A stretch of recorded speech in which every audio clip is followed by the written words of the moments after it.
Hoy empezamos con literatura. Un profesor de la Universidad Politécnica de Valencia nos presenta su primera novela, La Escriba, llamada a convertirse en superventas.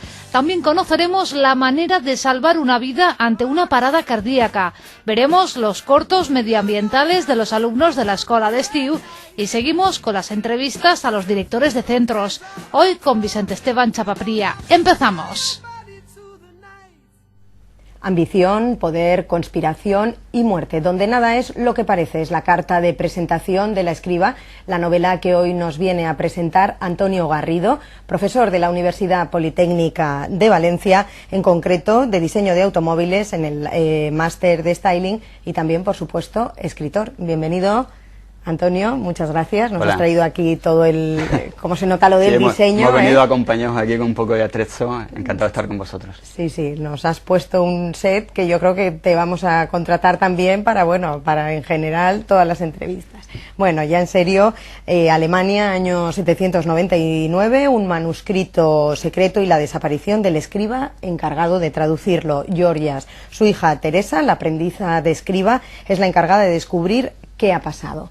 ¿Qué más nos puedes contar en esta novela que, bueno, no sé si calificar como novela de intriga, novela histórica, novela negra?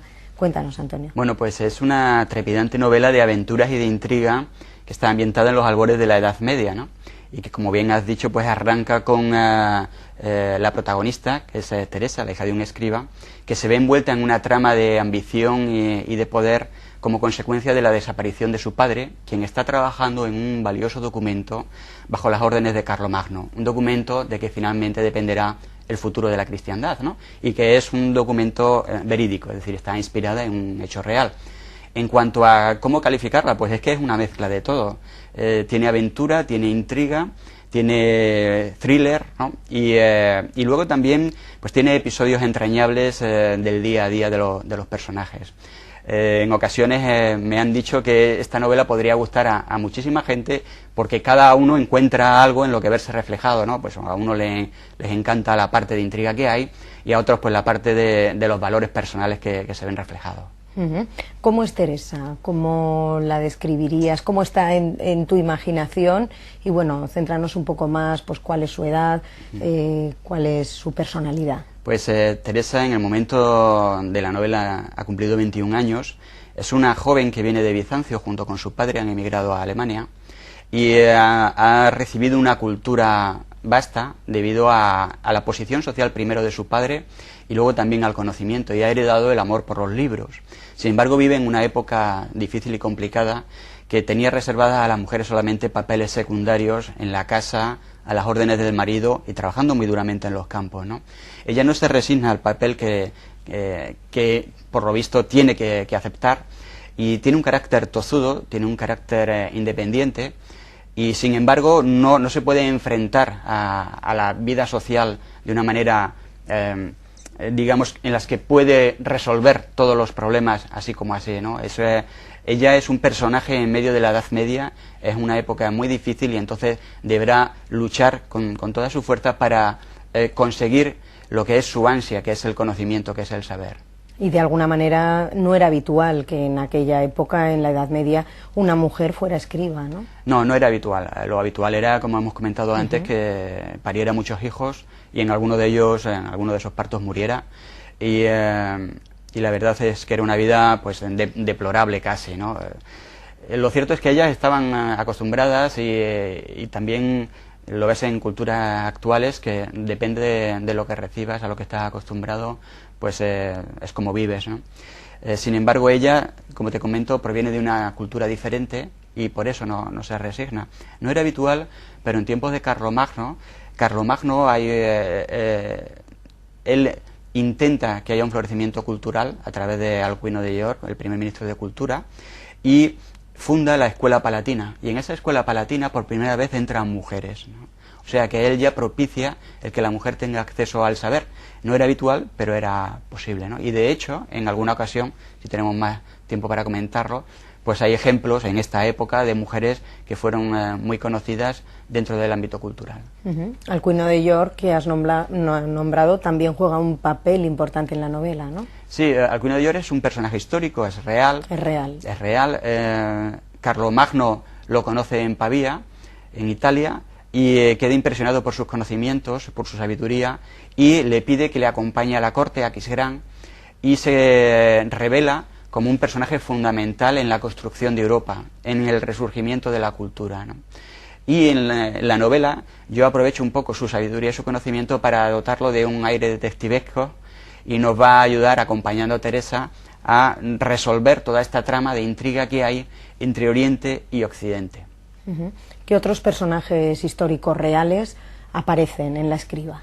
Pues además de Carlomagno y además del Papa, ¿no? y de Alcuino de York, está Irene de Bizancio. En esta época hay dos imperios enfrentados por el dominio de la cristiandad. Por un lado está Carlomagno en Occidente y por otro lado Irene de Bizancio en Oriente. Irene es una ex prostituta que ganó un concurso de belleza y consiguió casarse con el entonces emperador. Cuando el emperador muere, le saca los ojos a su hijo para quedarse ella con el poder y no quedar como regente, sino como emperatriz, ¿no? Esta mujer es la Madre que... mía. Sí, bastante Sí. carácter, ¿no? Como para discutir con ella. Esta mujer es la que se enfrenta, pero de una manera, digamos, parecida a la Guerra Fría entre Rusia y Estados Unidos. Es decir, se temían demasiado, eran demasiado poderosos los imperios como para enfrentarse en una guerra abierta. Y por eso hay toda esta serie de tramas, toda esta serie de intrigas que son las que se revelan en la novela y que son las que finalmente decidirán qué es lo que ocurre con Occidente. ¿Cómo llegas un poco al hecho histórico? Porque entiendo que el hecho histórico es ese documento, ¿no?, que está traduciendo Giorgios. Eso es lo que es el hecho real que te da pie un poco a escribir tu primera novela, ¿no? Sí. ¿Cómo lo conoces? A ¿Cómo este, llega a este tus documento manos? llegó un poco por casualidad. Yo ya estaba escribiendo una novela sobre la Edad Media, pero realmente no acababa de estar totalmente satisfecho por cuál era el germen, ¿no?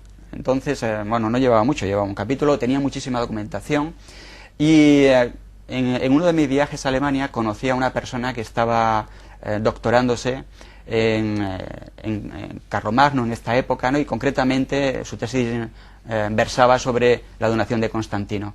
Y me habló de ella y entonces me di cuenta de que esto era lo que yo estaba buscando, ¿no? Y esto es lo que me permitió digamos, encauzar de nuevo la novela y llevarla pues por un argumento realmente impresionante e interesantísimo, ¿no? ¿Y cuál ha sido la relación con esta persona? ¿Has seguido también un poco su trabajo de tesis? ¿Te facilitó todo el documento? No sé, un bueno, poco... este documento es Supongo que sería la primera persona que recibió, de las primeras, ¿no?, que recibió la novela. Sí, este documento es de dominio público, ¿no? Lo que pasa que no es muy extendido, no es muy conocido, sobre todo porque durante varios siglos la Iglesia no le interesó que se conociera cuál era la verdadera génesis de este documento, ¿no? Y ¿Por qué razón? ¿Qué es lo que esconde? ¿O para eso hay que leer la escriba? Claro, para eso hay que leerlo, ¿no? Pero avanzamos. esconde un secreto muy importante, que ha sido el que ha proporcionado a una iglesia que en este momento, en la época de la novela, estaba todavía balbuceando. Sí que tenía, digamos, una repercusión a nivel intelectual, a nivel de religión, pero no un poder físico, no tenía estados, no tenía ejército, ¿no? A partir de esta época y a partir de este documento cobra todo el poder, toda la importancia que ha llegado hasta nuestros días, ¿no? Y por supuesto que he mantenido el contacto con esta mujer, ¿no?, con Frida Müller, y ha sido pues una de las primeras personas que ha recibido un ejemplar. Cuando has dedicado 7 años de trabajo a todo esto, ¿cómo has podido compatibilizarlo pues con tus clases, tu trabajo en tu despacho de diseño? Un poco, ¿cómo ha sido? Pues muy mal, ¿no? Lo he compatibilizado con muchas dificultades, pero también con mucha ilusión. Y yo creo que si nosotros todos tenemos sueños, lo que hace falta es perseguirlos, ¿no? Entonces yo he estado persiguiendo este sueño durante todo este tiempo, buscando el tiempo donde no lo tenía, robándole horas al sueño, también ayudado por el ánimo de mi mujer y de los que me rodean, que es muy importante, ¿no? Y entonces eso ha mantenido esta llama de ilusión que me ha permitido, pues con mucho esfuerzo, como te decía, pues concluir la novela. Antes incluso de publicarse La escriba en España, se vendieron sus derechos en Alemania,